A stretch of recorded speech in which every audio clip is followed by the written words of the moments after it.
Okay, part 3 of quick setup. This is hopefully going to be really short. I just want to talk about the blocks.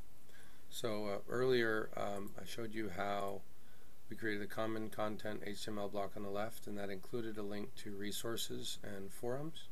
So at the moment, for example, we go to forums and see the news and announcements and class discussion and social. And this also shows the section they're under on the main page. I tend to use discussion forums a lot for grading, so I'm going to have a lot more stuff under here, but I will probably move these explanations into another file to keep this all shorter.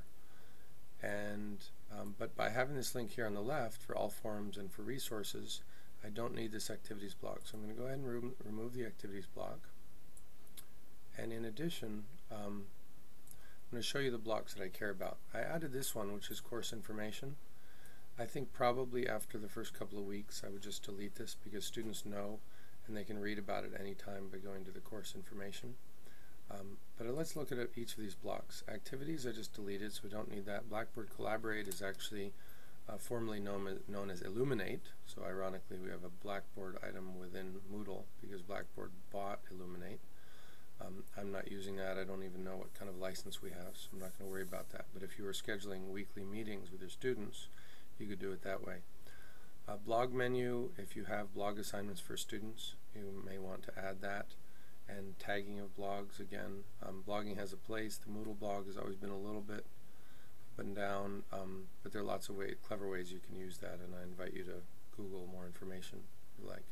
The calendar is important if you actually put due dates on each assignment and you want them to show up in the calendar.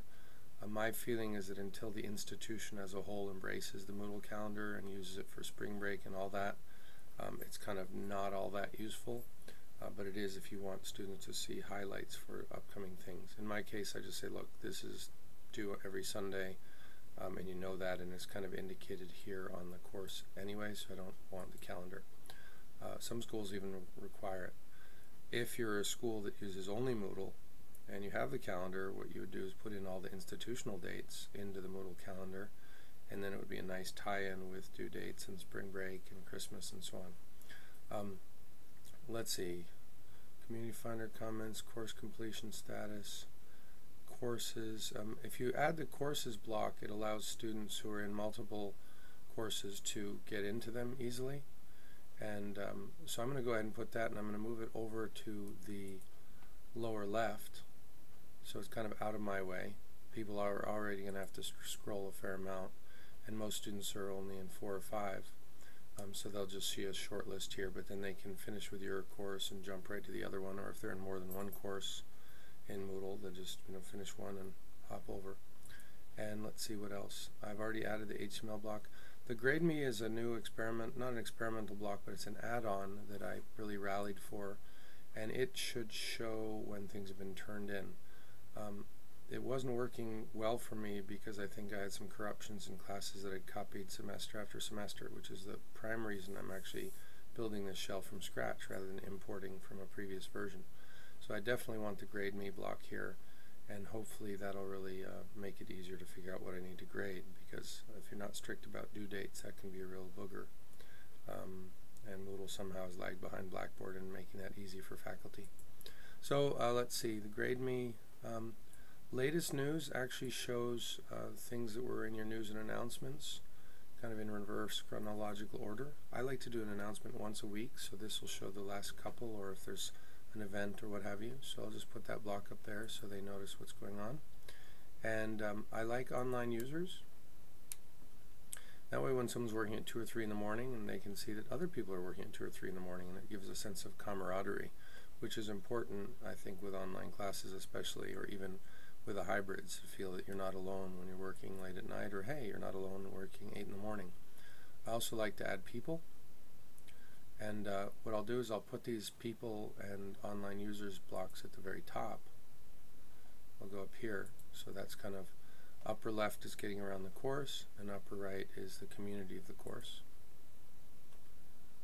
And I just realized as I look at people, I see that it's participants, and I created the participants link over here on the left for the whole reason of not needing this, because you can see this takes up a good 100-200 pixels, in the course, and why not just put all the links you like to use right over there. So I'm going to go ahead and delete that, having just added it.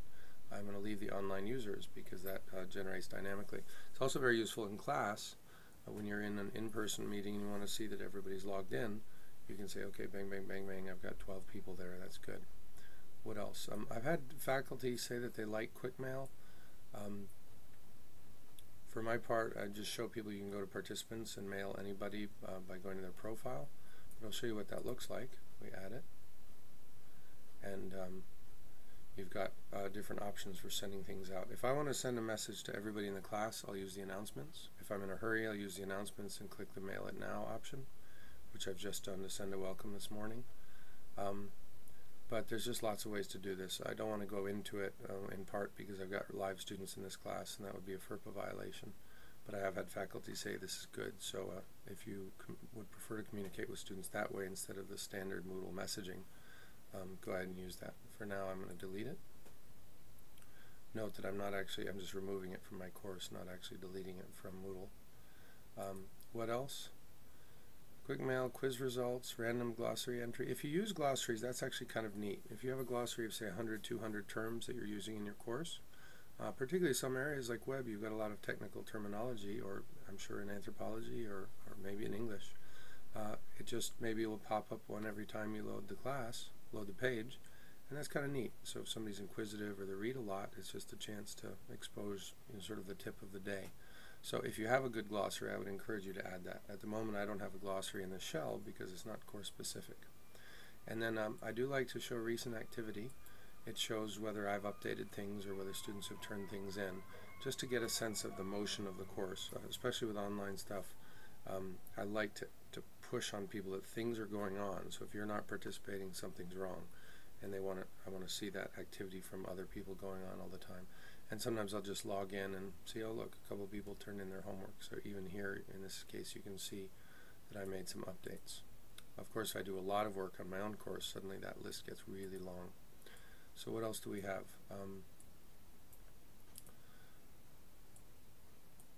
Let's see. I'm not using RSS feeds in general. Some classes I will. So those are good if you have a subject that's got there's a good location for news or information related to the topic. Searching the forums, this is a little search forum block. I like that.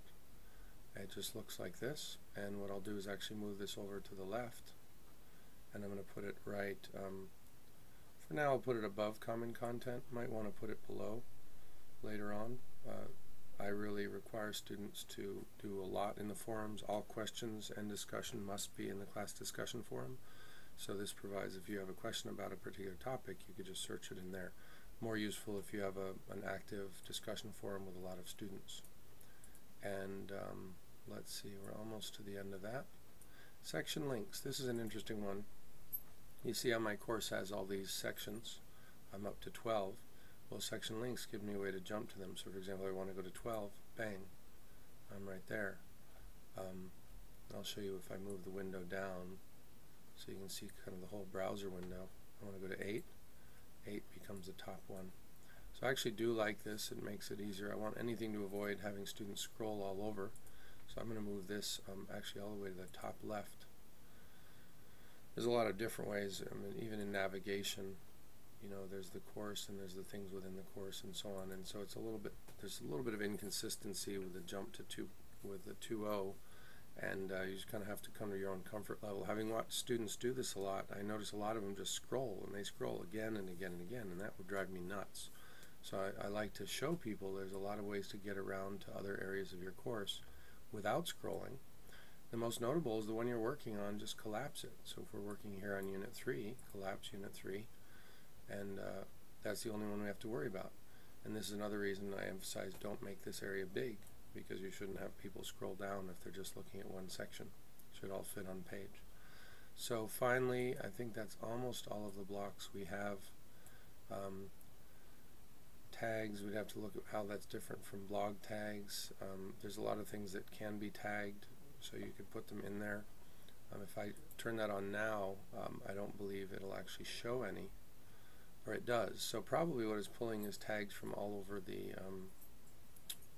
school, And I like using tags in people's profiles. The problem, of course, is that right now that's buggy at our school and you can't see them. So if I click music, which is something everyone picked, these are blog entries that a lot of people have done at the school.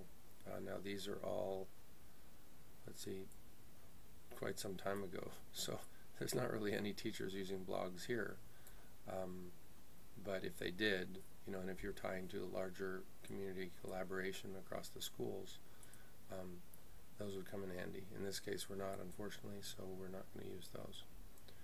And then let's see if we can finish that up. Finally, upcoming events. That is, again, if you use dates in your course, for example a due date, or you put a date on the final, you definitely want that, and it'll show a list of those things coming up. If you don't use dates, and I generally don't, that's not going to be a lot of good to you. So just to summarize, let's go ahead and turn editing off. So we've gone from a very empty course, and I'll expand this, to having a lot more stuff here. It's important for people to understand that they can collapse all of these things with the little minus sign.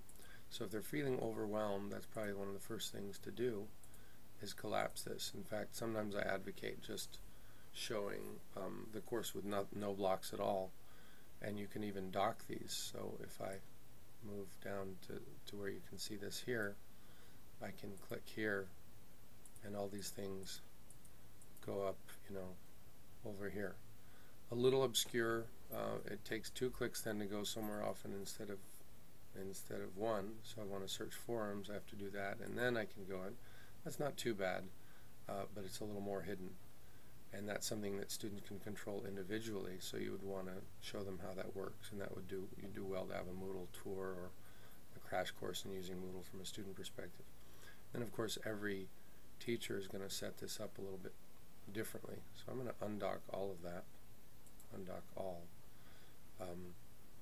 and just encourage people to explore, look around, and see what's available. So that's kind of my my take on how to set up a course. Hope this is useful. If anyone actually watches this, if you have ideas or tips or tricks, please don't hesitate to share them with me, either through the YouTube channel or Google me. You'll find stuff. Send me a note. Let me know if this was helpful. And I do apologize again. I'm just coming off a cold. I hear flu is really bad all over the country right about now in January of 2012. And maybe I'll get a chance to work with you in the future. Thanks so much.